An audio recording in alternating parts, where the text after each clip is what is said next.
안녕하세요. 입시뉴스 시간입니다. 오늘은 제가 지난주에 학부모님을 모시고 간담회를 진행을 했는데요. 대상이 예비 고1 학부모님이었던 내용이었는데 오시지 못한 분들 뿐만이 아니라 현재 고2 학생들에게도 조금 요약적으로라도 전달할 부분이 있어서 이렇게 좀 영상을 켜게 됐습니다. 일단 지난 간담회 때 가장 중요한 부분만 오늘 좀 다룰 텐데, 일단 정권 교체가 이루어진 지가 지금 1년이 좀 넘어가고 있는데 최근의 이슈를 좀 정리해서 말씀을 드려보겠습니다. 지난 정권에서는 학종과 논술을 좀 부정적인 시각으로 보고 이거를 축소하려는 시도가 있었고요. 정시는 확대를 해서 이제 서울 주요 16개 대학은 40%를 마치도록 조치가 내려졌고 전부 다 이제 40%를 마쳤죠.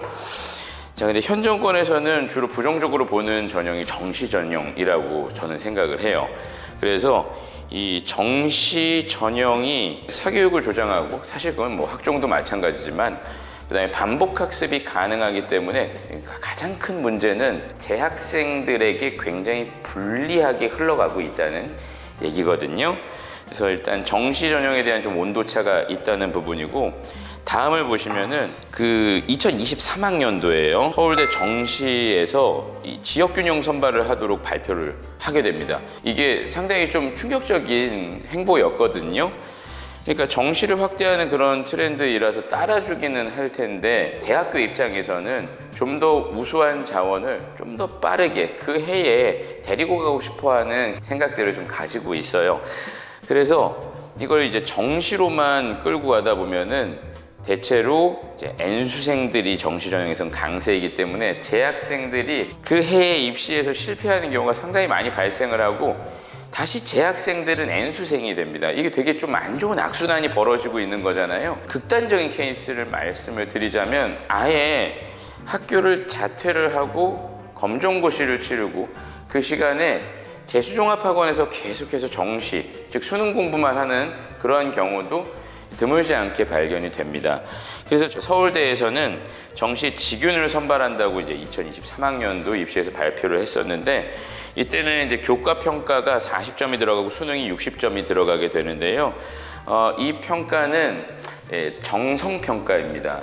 그러니까 자기가 지원한 전공에 연계되어 있는 공부를 얼마나 충실히 했느냐, 이런 것들을 좀 따져보겠다는 것이죠. 그러니까 학교 공부는 충실하지 않은데 그냥 정시만 후드럽 하는 그런 케이스를 어느 정도는 좀 걸러내겠다라는 그런 취지로 보이고요. 그 다음에 이제 2024학년도 입시에서 고려대가 정시의 직윤, 그러니까 교과 우수 전형을 신설을 해서 427명을 뽑는다고 발표를 했어요.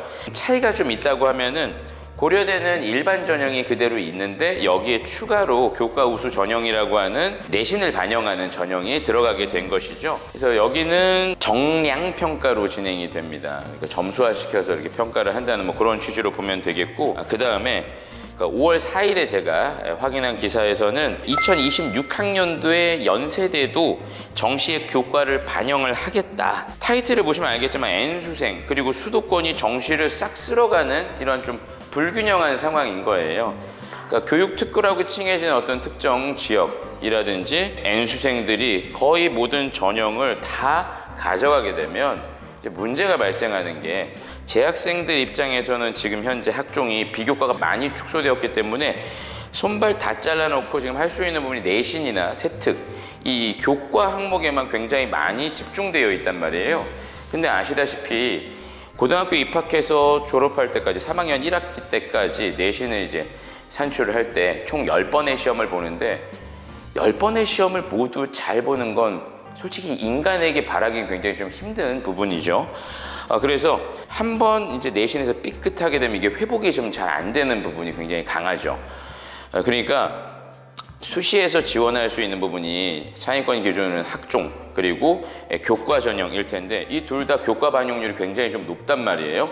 그러니까 여기에서 삐끗하게 되면 사실 논술로 넘어가야 되는데 논술도 많이 축소를 시켜놨죠. 그러면 마지막으로 정시로 넘어가야 될 텐데, 정시는 N수생하고 수도권 학생들이 거의 대부분 가져간단 말이에요. 그러니까 이 학생들이 다시 그 다음 연도에 다시 재수생이 돼서 또 재수종합학원을 돌아다니면서 또 N수생이 되어서 또 재학생들이 불리한 상황에 처해지게 되는 악순환이 벌어진다는 걸 앞서서도 말씀을 드렸습니다. 그래서 이제 마지막으로는 최근 기사 5월 9일의 기사를 보시면 7년 만에 고려대가 논술을 부활한다고 이렇게 되어 있죠. 이게 이 1년의 사태하고 되게 맞물려 들어가고 있는 부분이거든요. 그러니까 재학생 중에 우수 자원을 어떻게 선발할 수 있는 그런 부분, 이런 것들이 지금 굉장히 좀 적다 보니까 기여 사업에 그 페널티를 먹는다고 하더라도 일단은 이제 논술을 신설하겠다고 발표를 한 것이죠. 2025학년도에요. 굉장히 좀 소수 인원이기는 하지만은 그럼에도 이건 좀 유의미한 발표라고 보여지고요. 이제 스카이 대학이 이제 공통적으로 정시에 교과를 반영한다, 그리고 혹은 고대에서 논술을 신설한다, 이런 분위기들은 아마도 지금 현재 재학생들이 대학을 가기 위해 얼마나 힘든 싸움을 하고 있는지 방증하는 예라고 보시면 될 것 같습니다. 그래서 이제 결론을 말씀드리자면 뭘 어떻게 그러면 재학생들은 준비를 해야 되느냐 하면, 사실 제가 가르치고 있는 지역이 애매한 구역이란 말이에요.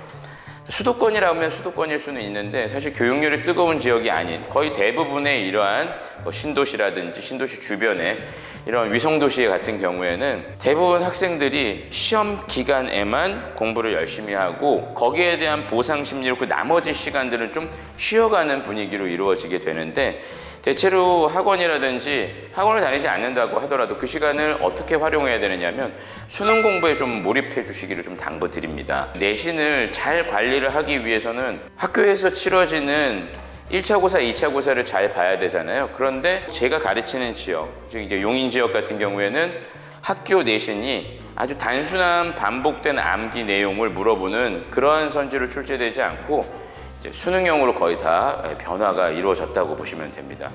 사실상 수능형이라고 하면은 문항 유형이나 선지 유형이 수능형이다 이렇게 말씀드릴 수도 있겠지만은 범위가 각종 부교재나 굉장히 많은 양의 프린트, 그리고 교과서에 나와 있는 그 배웠던 작품들을 거의 반영하지 않는 등 사실상 수능 국어 영역과 마찬가지로 좀 전범위에서 출제하는 경향이 굉장히 두드러진다고 보시면 돼요. 그러니까 재학생 입장에서 저도 정시를 지원하라라고 말하기는 힘든 입장이고, 그래도 지금부터 수능 공부를 철저하게 계속 꾸준히 준비를 해야 된다라고 말씀드리는 단 하나의 이유는 내신 시험이 이미 이렇게 변화되었기 때문이라는 거예요. 지금 정리하자면 재학생이 진학을 하기 굉장히 힘든 구조의 상황에서 어쨌든 그나마 유리한 전형은 학종과 교과라고 생각이 되는데요. 일단 교과, 내신을 잘 보기 위해서도 중요한 부분이고, 수능 경쟁력이 없으면 교과 전형을 쓰더라도 수능 최저에서 절반 정도는 컷이 되는 게 현실입니다. 그래서 수능 최저를 피하려고 하면은 자기의 내신을 깎으면서 들어가야 되는 불리한 그런 입장에 놓이게 된다는 것이죠.